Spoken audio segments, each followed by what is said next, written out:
Alright,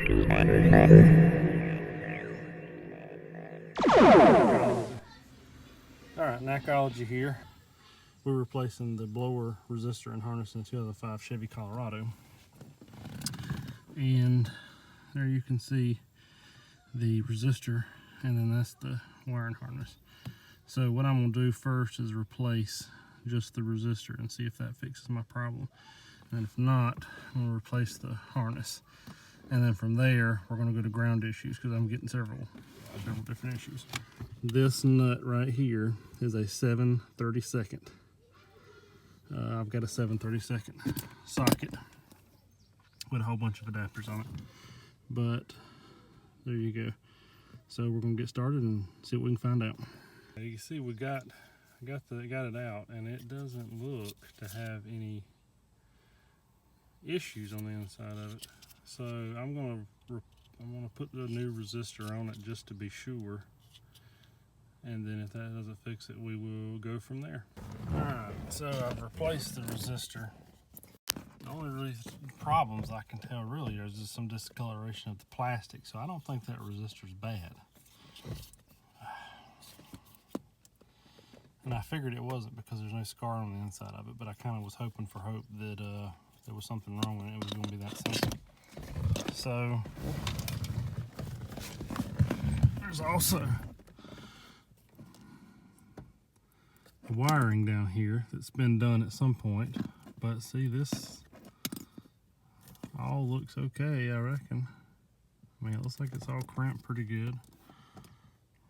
Not the best job in the world, but it was done. So I'm going to assume for now this is okay. I could circle back later and replace this. So the next thing is to check the ground under the hood. I'm going to leave this hanging here, and we're going to move to the ground. All right, so on the Chevy Colorado, there's two grounding blocks. There's one on this side right here up under the fan, or the air intake filter. And then there's another one on this side, beside the brake setup. So first thing I'm going to do is, everything I've read, it goes to this grounding block. So I'm going to get this off and check this grounding block out. All right, we've got the air intake box off. It's got 3 bolts. This one doesn't come out all the way. You just unscrew it and it slides off. I'll show you that in a little bit. There's the grounding block. So the 3 bolts for the air intake is a 13 millimeter. Those are 3 bolts, and the bolts for the grounding block takes a 10 millimeter socket. So we're going to do that and see what happens.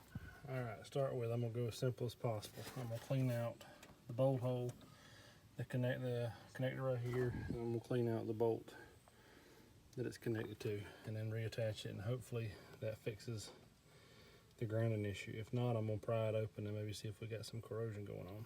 We'll see. All right, I got the grounding block good and clean, back to brass, and I've got the bolt hole good and clean. I'm going to clean the outside of it a little bit better, and then we'll be ready to hook it back up and see. All right, so I got this grounding block back on, put everything back together, put the bolts back on, and it's good and clean. You see, I cleaned up all around it. I didn't fix any problems, so now I'm moving over to the other grounding block, and you can see that it's got some corrosion on it. So I'm going to clean that off, and maybe that might be causing some of the problems. So we'll see how it goes. Alright guys, so if you couldn't tell, the ground block issues didn't fix the problem. And it didn't fix the blower issue. It did, however, fix the ground fault codes that the computer was tripping. So after this, I direct wired the blower and it began to work. And basically what I did is I just direct wired straight to the battery, any of the 4 pins on that blower resistor, and it began to work. This told me that the resistor was not bad, but the wiring was faulty. So I ordered a new wiring harness for the blower connector, and what follows now is me installing that wiring harness and replacing the one that I thought was good but ended up being faulty. Alright, here we're going to replace piece finally come in. So we'll replace this power cable right here that has gone bad. So first we're going to cut these and then cut this wire out and then go from there. Painting never mind to this extra yellow cable. Somebody's run a new ground to it thinking that it was a faulty ground, which it could have been, which you'll see earlier on. I cleaned this same video, but earlier on a few days ago I cleaned the ground blocks up under the hood to try to rule that out. So here's the two wires right here that we need to replace. So we're going to get on that.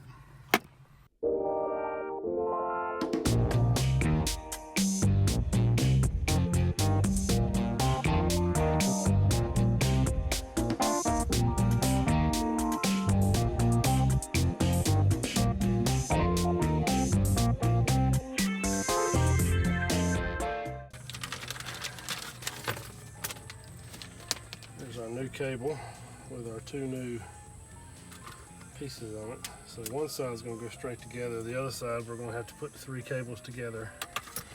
And all we were doing was taking that joint out of that one. Instead of having a wire spliced into a wire, spliced into a wire, we can just have one splice.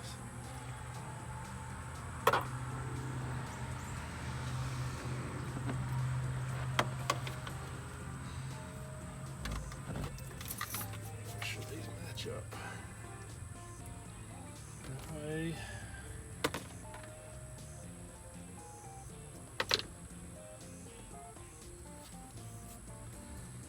They're not color coded anyway, so we're going to have to go by the original, which is brown or black on the top of the clip and orange on the bottom.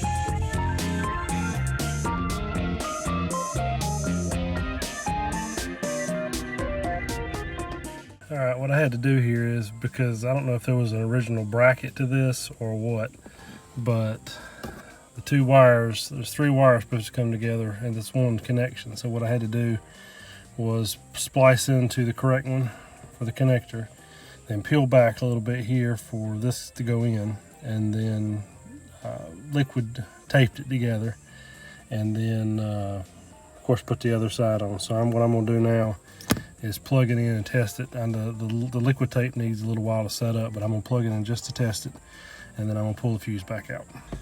Just as a side note, before I go and get the fuse hooked up, I can certainly see why this over time can become a problem. You see the angle that thing's hanging at?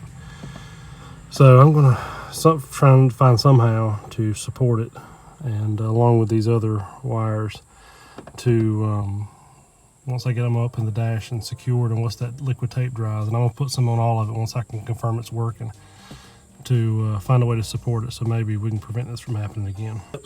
Always confirm if you ever pull a fuse, always confirm where it goes. So case in point, this one come off like this, so basically it's made to flip back and look at just like this. And then you can kind of confirm when you got your relays at to make sure that you've got things in the right spot. So you can see here, 30 amp blower fuse goes in bottom right hand if you're confused. Also, before you start tearing things apart, always ohm out your fuse and make sure it's working. And if you ohm it out and you're still not sure about the fuse, then you can pull another non-essential 30 amp fuse or whatever amperage you're looking for, stick it there and see if it works. Never pull a fuse of a different amperage, because it may pull more than what the fuse can handle or less, and it may be running over amp for itself but under amp for the fuse and cause more damage elsewhere. So if it's a 30 amp fuse, pull a 30 amp fuse from somewhere else, or otherwise go buy one. If it's a 10 amp, pull a 10 amp. Don't pull a 10 amp to replace a 15 amp, and don't pull a 20 amp to replace the 10 amp for testing, because either way you can get faulty results and it could possibly cause more damage to your vehicle. Here's the moment of truth. Ignition's on. See if the blower turns on. There it goes. Switch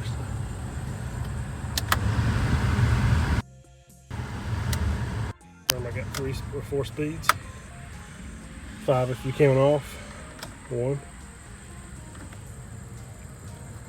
2, 3, 4. And there we are. We are back to working. The blower is a go. So I'm gonna sit here, wait for a little while, wait for the liquid tape to dry. I'm going to put some liquid tape over the rest of the joint so that there's no more moisture or anything can get down in those connections. And then once they're all dry, probably tomorrow, I'll find a way to pin it up and hopefully make it permanent.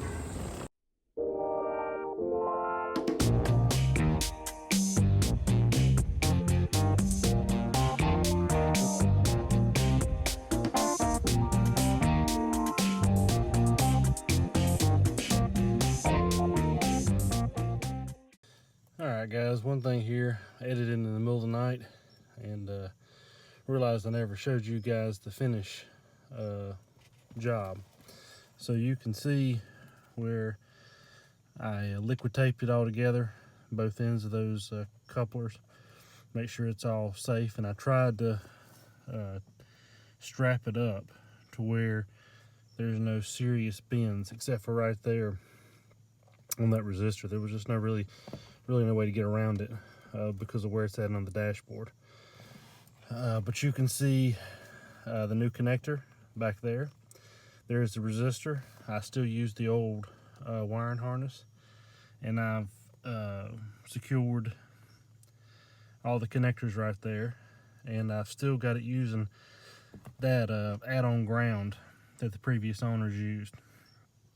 One thing you can tell right off the bat if it's a resistor is if you start losing speeds. So case in point, your 2 stops working but your 1, 3, and 4 work, then that's a good indication that it's your resistor.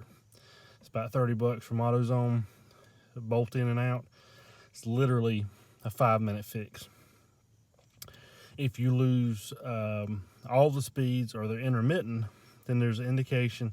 That's an indication that you've either lost the harness, which is the connector back to these plugs or the couplers, or like I did, you lost the blower motor power cable. And I'll be sure to put all the part numbers throughout the video. By the time you watch this, you've already seen the part numbers for everything, so that if you need to replace anything, you know what to go to AutoZone or wherever you want to go, buy the part and get what you need, so you don't have to do like I did and search and search and search and try to find it. So that's the finished product. Everything's still working. I've still got to put a new compressor on this, but the vent works great. And just want to show you guys this at the end of the video. Once again, Nacology, thanks for watching. We'll see you next time.